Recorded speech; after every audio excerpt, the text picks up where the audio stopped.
नमस्कार दोस्तों, SV exam मंत्र में आपका स्वागत है। आज 20 मई 2026 के करंट अफेयर्स में 10 ऐसे क्वेश्चंस हैं जो एसएससी में आ सकते हैं। तो वीडियो को लाइक करें, चैनल सब्सक्राइब करें और बेल आइकॉन दबाएं। चलिए शुरू करते हैं। क्वेश्चन नंबर 1, टॉपिक है एनवायरनमेंट और इकोलॉजी। सवाल ये है, राष्ट्रीय बांध सुरक्षा प्राधिकरण (एनडीएसए) ने हाल ही में बांध सुरक्षा पर सामुदायिक जागरूकता कार्यक्रम का आयोजन निम्नलिखित में से किस स्थान पर किया?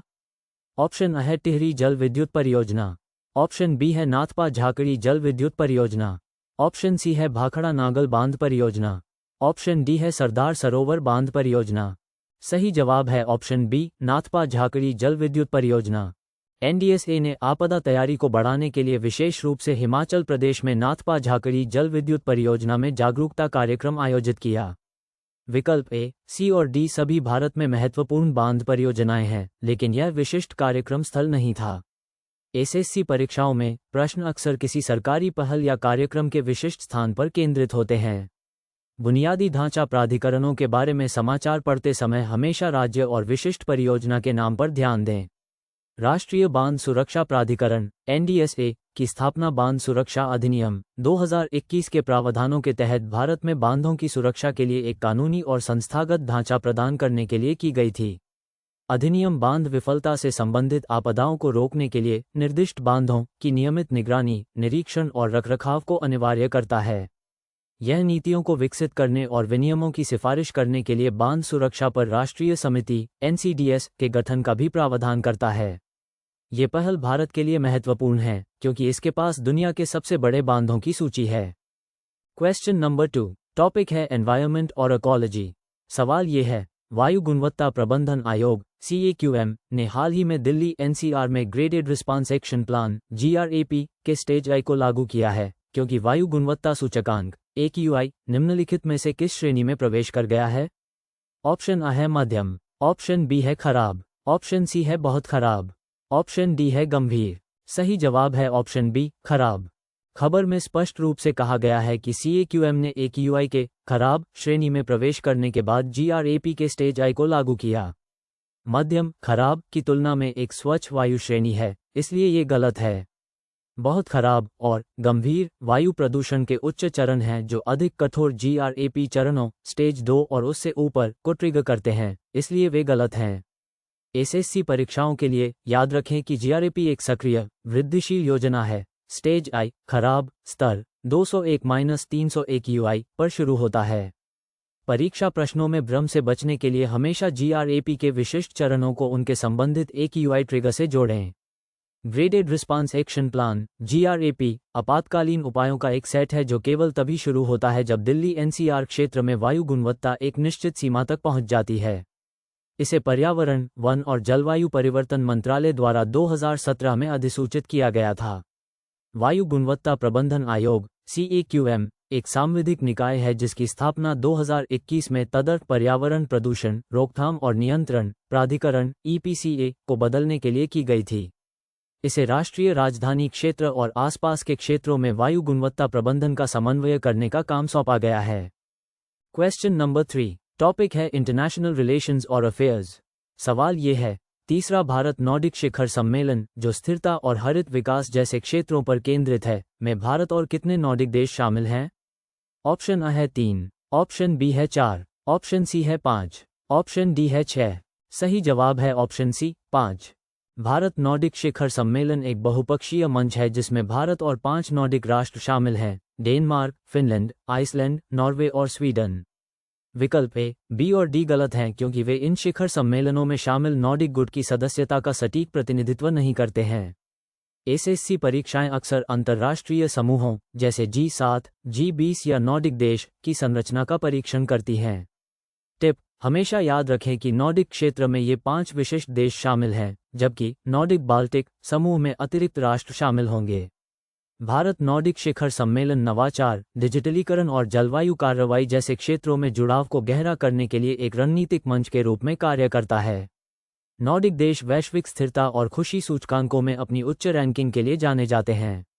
इन शिखर सम्मेलनों का उद्देश्य नॉर्डिक क्षेत्र की तकनीकी शक्तियों को भारत के बढ़ते बाजार और डिजिटल बुनियादी ढांचे के साथ जोड़ना है। पिछले शिखर सम्मेलनों ने मजबूत द्विपक्षीय व्यापार और अनुसंधान साझेदारी के लिए आधार तैयार किया है। क्वेश्चन नंबर 4 टॉपिक है डिफेंस और सिक्योरिटी। सवाल ये है, किस संगठन ने मानवरहित हवाई वाहन यूएवी लॉन्च किए गए सटीक निर्देशित मिसाइल V3 के विकास परीक्षणों को सफलतापूर्वक पूरा किया है? ऑप्शन A है Hindustan aeronautics limited HAL। Option B है रक्षा अनुसंधान एवं विकास संगठन DRDO। ऑप्शन C है Bharat electronics limited BEL। Option D है भारतीय अंतरिक्ष अनुसंधान संगठन इसरो। सही जवाब है ऑप्शन B रक्षा अनुसंधान एवं विकास संगठन DRDO।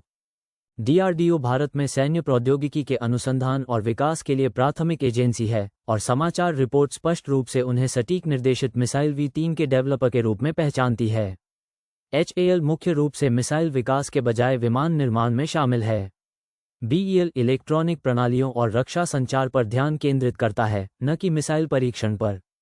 इसरो अंतरिक्ष अन्वेषण और उपग्रह प्रक्षेपण के लिए समर्पित है, जो इसे इस विशिष्ट रक्षा परीक्षण से असंबंधित बनाता है।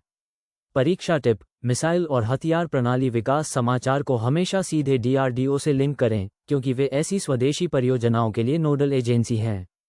रक्षा अनुसंधान और विकास संगठन DRDO की स्थापना 1958 में हुई थी और यह भारत सरकार के रक्षा मंत्रालय के तहत कार्य करता है। इसका मुख्यालय नई दिल्ली में स्थित है और इसके वर्तमान अध्यक्ष डॉक्टर समीर V. कामत हैं। रक्षा क्षेत्र में आत्मनिर्भर भारत पहल का उद्देश्य स्वदेशी डिजाइन, विकास और सैन्य हार्डवेयर के निर्माण को बढ़ावा देकर आत्मनिर्भरता प्राप्त करना है। DRDO तकनीकी नवाचार के माध्यम से विदेशी रक्षा आयात पर निर्भरता को कम करके इसमें महत्वपूर्ण भूमिका निभाता है। क्वेश्चन नंबर 5 टॉपिक है इकोनॉमी और फाइनेंस। सवाल ये है, हाल ही में new age fibres innovation research and the road ahead पर राष्ट्रीय संगोष्ठी का उद्घाटन किसने किया? ऑप्शन A है श्री पीयूष गोयल। ऑप्शन B है श्री गिरिराज सिंह। ऑप्शन C है श्री धर्मेंद्र प्रधान। ऑप्शन D है श्री ज्योतिरादित्य सिंधिया। सही जवाब है ऑप्शन B श्री गिरिराज सिंह। श्री गिरिराज सिंह वर्तमान केंद्रीय कपड़ा मंत्री हैं, इसलिए विकल्प B सही उत्तर है। श्री पीयूष गोयल वाणिज्य और उद्योग मंत्री हैं, उन्होंने पहले कपड़ा विभाग संभाला था, लेकिन वर्तमान में नहीं। श्री धर्मेंद्र प्रधान केंद्रीय शिक्षा मंत्री हैं और श्री ज्योतिरादित्य सिंधिया केंद्रीय संचार और उत्तर पूर्वी क्षेत्र विकास मंत्री हैं। परीक्षा टिप: मंत्रियों के वर्तमान पोर्टफोलियो को हमेशा सत्यापित करें, क्योंकि वे अक्सर SSC CGL CHSL परीक्षाओं में अपडेट किए जाते हैं। भारतीय कपड़ा उद्योग सबसे पुराने और सबसे बड़े क्षेत्रों में से एक है, जो कृषि के बाद रोजगार का एक महत्वपूर्ण स्रोत है। विशेष कपड़ों के उत्पादन और अनुसंधान को बढ़ावा देने के लिए भारत सरकार ने 2020 में राष्ट्रीय तकनीकी वस्त्र मिशन NTMM शुरू किया। तकनीकी वस्त्र कार्यात्मक कपड़े हैं जिनका उपयोग ऑटोमोटिव, चिकित्सा, निर्माण और कृषि जैसे विविध क्षेत्रों में किया जाता है। सरकार का लक्ष्य लगातार नवाचार और नीतिगत समर्थन के माध्यम से भारत को इस विशिष्ट बाजार में एक वैश्विक नेता के रूप में स्थापित करना है। क्वेश्चन नंबर 6 टॉपिक है इकोनॉमी और फाइनेंस। सवाल ये है, केंद्रीय मंत्री श्री शिवराज सिंह चौहान ने हाल ही में किस शहर में पूर्वी क्षेत्रीय खरीफ कृषि आंचलिक सम्मेलन को संबोधित किया? ऑप्शन A है रांची। ऑप्शन B है भुवनेश्वर। ऑप्शन C है कोलकाता। ऑप्शन D है पटना। सही जवाब है ऑप्शन B भुवनेश्वर। समाचार में स्पष्ट रूप से कहा गया है कि पूर्वी क्षेत्रीय खरीफ कृषि आंचलिक सम्मेलन भुवनेश्वर में हुआ था। रांची, कोलकाता और पटना अन्य प्रमुख पूर्वी भारतीय शहर हैं, जो विशिष्ट स्थान से अपरिचित उम्मीदवारों के लिए संभावित भ्रामक विकल्प हैं। सम्मेलन का उद्देश्य खरीफ फसल उत्पादन रणनीतियों को बढ़ाना था। SSC परीक्षाएं अक्सर सरकार द्वारा प्रायोजित क्षेत्रीय सम्मेलनों के स्थानों का परीक्षण करती हैं। परीक्षा युक्ति: प्रमुख मंत्रिस्तरीय आंचलिक सम्मेलनों को हमेशा उस विशिष्ट राजधानी शहर से जोड़ें जहां वे आयोजित होते हैं, क्योंकि ये सामान्य करंट अफेयर्स प्रश्न होते हैं। खरीफ फसलें, जिन्हें मानसूनी फसलें भी कहा जाता है, आमतौर पर बरसात के मौसम जून-जुलाई की शुरुआत में बोई जाती हैं और शरद ऋतु सितंबर-अक्टूबर में काटी जाती हैं। प्रमुख उदाहरणों में चावल, मक्का, बाजरा और कपास शामिल हैं। कृषि और किसान कल्याण मंत्रालय इन क्षेत्रीय आंचलिक सम्मेलनों का आयोजन केंद्रीय और राज्य सरकारों के बीच इनपुट वितरण और उत्पादकता लक्ष्यों के लिए बेहतर समन्वय सुनिश्चित करने हेतु करता है। ये बैठकें आगामी फसल चक्र के लिए कृषि रोडमैप की योजना बनाने के लिए महत्वपूर्ण हैं। क्वेश्चन नंबर 7 टॉपिक है इकोनॉमी और फाइनेंस। सवाल ये है, पूर्वोत्तर भारत में कनेक्टिविटी को बढ़ावा देने के लिए भारतीय अंतर्देशीय जलमार्ग प्राधिकरण (IWAI) द्वारा प्रबंधित कौन सा अंतर्देशीय जलमार्ग ब्रह्मपुत्र नदी पर स्थित है? ऑप्शन A है राष्ट्रीय जलमार्ग 1, ऑप्शन B है राष्ट्रीय जलमार्ग 2, ऑप्शन C है राष्ट्रीय जलमार्ग 3, ऑप्शन D है राष्ट्रीय जलमार्ग 4। सही जवाब है ऑप्शन B, राष्ट्रीय जलमार्ग 2। ब्रह्मपुत्र नदी राष्ट्रीय जलमार्ग 2 NW2 की मेजबानी करती है, जो असम में सादिया से धुबरी तक फैला हुआ है। राष्ट्रीय जलमार्ग 1 गंगा भागीरथी हुगली नदी प्रणाली पर स्थित है। राष्ट्रीय जलमार्ग 3 केरल में वेस्ट कोस्ट नहर में स्थित है, जबकि राष्ट्रीय जलमार्ग 4 गोदावरी और कृष्णा नदी प्रणालियों को कवर करता है। एसएससी परीक्षाएं अक्सर प्रमुख राष्ट्रीय जलमार्गों के स्थानों का परीक्षण करती हैं, इसलिए प्रत्येक क्रमांकित जलमार्ग के लिए विशिष्ट नदी को याद रखना एक उच्च उपज रणनीति है। ब्रह्मपुत्र एक महत्वपूर्ण सीमा पार नदी है जो तिब्बत में अंगसी ग्लेशियर से निकलती है, भारत से होकर बहती है और बंगाल की खाड़ी में गिरने से पहले बांग्लादेश में प्रवेश करती है। भारतीय अंतर्देशीय जलमार्ग प्राधिकरण (IWAI), जिसकी स्थापना 1986 में पत्तन, पोत परिवहन और जलमार्ग मंत्रालय के तहत की गई थी, शिपिंग और नेविगेशन के लिए अंतर्देशीय जलमार्गों के विकास और विनियमन के लिए जिम्मेदार है। इन जलमार्गों का विकास सरकार के लिए लॉजिस्टिक्स लागत को कम करने और पूर्वोत्तर क्षेत्र में टिकाऊ परिवहन को बढ़ावा देने के लिए एक प्राथमिकता है। क्वेश्चन नंबर 8, टॉपिक है इंडियन पॉलिटी और कॉन्स्टिट्यूशन। सवाल ये है, केंद्रीय गृह मंत्री अमित शाह की अध्यक्षता में सेंट्रल जोनल काउंसिल (CZC) की 26वीं बैठक किस शहर में हुई? ऑप्शन A है रायपुर, छत्तीसगढ़, ऑप्शन B है बस्तर, छत्तीसगढ़, ऑप्शन C है भोपाल, मध्य प्रदेश, ऑप्शन D है बिलासपुर, छत्तीसगढ़। सही जवाब है ऑप्शन B, बस्तर, छत्तीसगढ़। केंद्रीय गृह मंत्री की अध्यक्षता में सेंट्रल जोनल काउंसिल की 26वीं बैठक बस्तर, छत्तीसगढ़ में आयोजित की गई थी। रायपुर और बिलासपुर छत्तीसगढ़ के प्रमुख शहर हैं, लेकिन इस विशिष्ट परिषद बैठक का स्थान नहीं थे। भोपाल मध्य प्रदेश की राजधानी है, जो सेंट्रल जोन के भीतर एक राज्य है, लेकिन यह इस विशेष सत्र का स्थान नहीं था। परीक्षा युक्ति: एसएससी अक्सर संवैधानिक या वैधानिक परिषद की बैठकों के विशिष्ट स्थान का परीक्षण करता है, इसलिए केवल राज्य के बजाय शहर के नाम पर ध्यान दें। राज्यों के पुनर्गठन अधिनियम 1956 के तहत अंतर्राज्यीय सहयोग और समन्वय को बढ़ावा देने के लिए जोनल परिषदों की स्थापना की गई थी। वर्तमान में भारत में 5 जोनल परिषदें हैं: उत्तरी, केंद्रीय, पूर्वी, पश्चिमी और दक्षिणी। केंद्रीय गृह मंत्री इन सभी जोनल परिषदों के पदेन अध्यक्ष के रूप में कार्य करते हैं। ये निकाय सीमा विवादों, भाषाई अल्पसंख्यकों और अंतर्राज्यीय परिवहन जैसे मामलों पर चर्चा के लिए सलाहकार मंच के रूप में कार्य करते हैं। क्वेश्चन नंबर 9, टॉपिक है गवर्नमेंट स्कीम्स और पॉलिसीज। सवाल ये है, एमएसएमई मंत्रालय द्वारा हाल ही में शुरू की गई टीम पहल मुख्य रूप से निम्नलिखित में से किस उद्देश्य को प्राप्त करने के लिए बनाई गई है?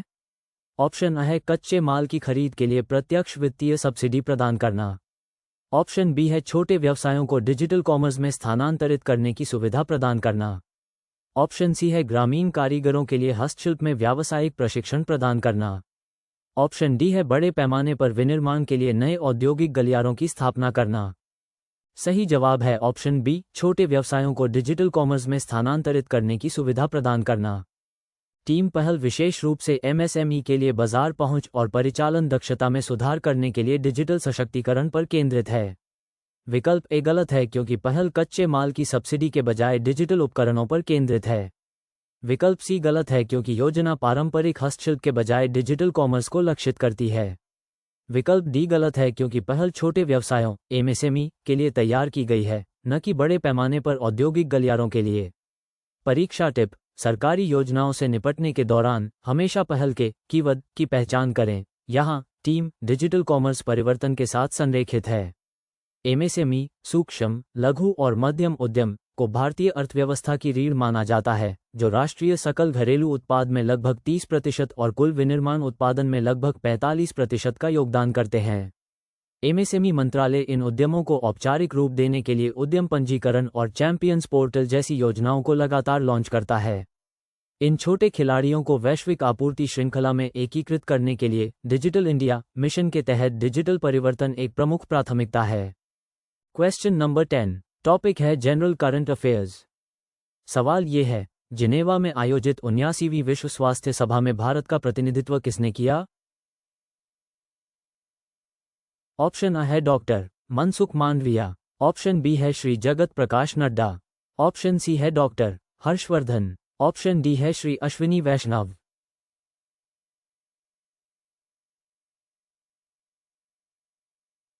सही जवाब है ऑप्शन बी, श्री जगत प्रकाश नड्डा।